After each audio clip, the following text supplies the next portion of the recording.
Picture this, November 28, 1981. The waters off Catalina Island are eerily calm, but aboard the yacht Splendour, tension cuts through the night air like a knife.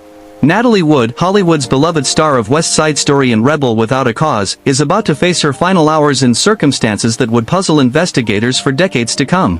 What really happened that night? The official story says she slipped while trying to secure a dinghy that was banging against the yacht. But what if I told you there were witnesses to heated arguments, mysterious bruises, and crucial evidence that disappeared before dawn?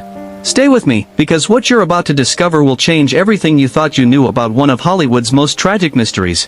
It was supposed to be a relaxing weekend getaway. Natalie, her husband Robert Wagner, and their friend Christopher Walken had sailed to Catalina Island to celebrate the Thanksgiving holiday. But by Friday night, something had shifted. Dennis Davern, the yacht's captain, later described an atmosphere so thick with tension you could cut it with a knife.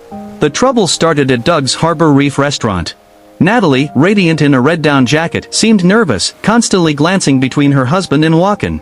Other diners noticed Wagner's clenched jaw, the way he gripped his wine glass a little too tightly. One witness, a waitress named Michelle, remembered thinking the famous couple looked like they were sitting on a powder keg. Back on the yacht around 10 p.m., the real drama began.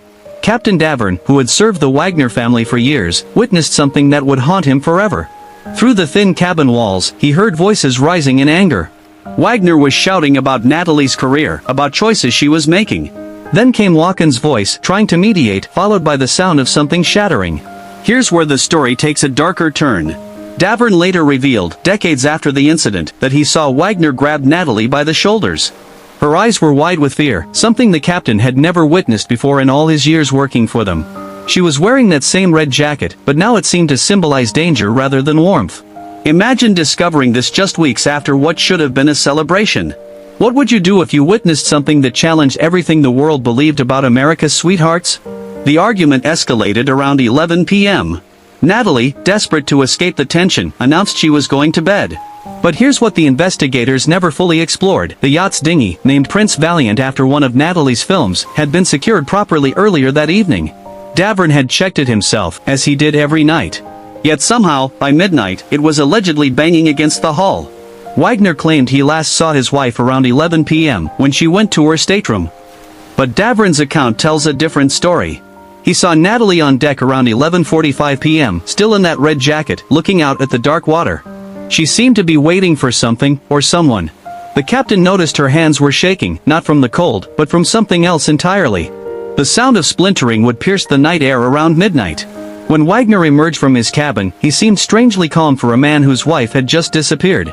She's probably gone to shore, he told Davern, as if it was the most natural thing in the world for a woman terrified of dark water to take a dinghy alone at midnight.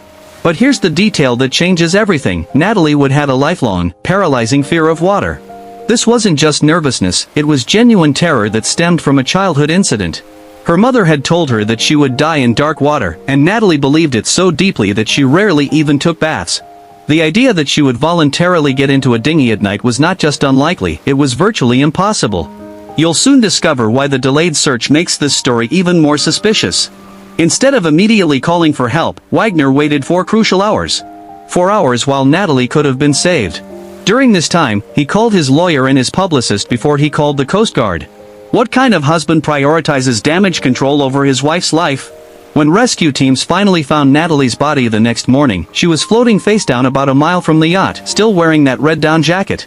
The dinghy was found nearby, its ignition switched to the start position. But here's what the official report didn't emphasize. Natalie was found with unexplained bruises on her arms and legs, injuries consistent with a struggle. Dr. Joseph Choi, the coroner who examined her body, found something else troubling. The pattern of her injuries suggested she had tried desperately to climb back onto something, her fingernails broken from clawing at a hard surface. The official cause of death was ruled accidental drowning, but Dr. Choi later admitted he had concerns about the circumstances. Which side do you believe, the official story or the hidden evidence? Tell us below, because this mystery runs deeper than anyone imagined. In 2011, 30 years after that tragic night, the case was officially reopened.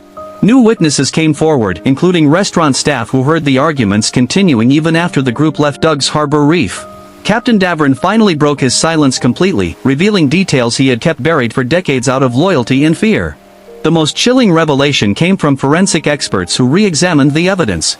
They concluded that Natalie's injuries were more consistent with assault than with an accidental fall.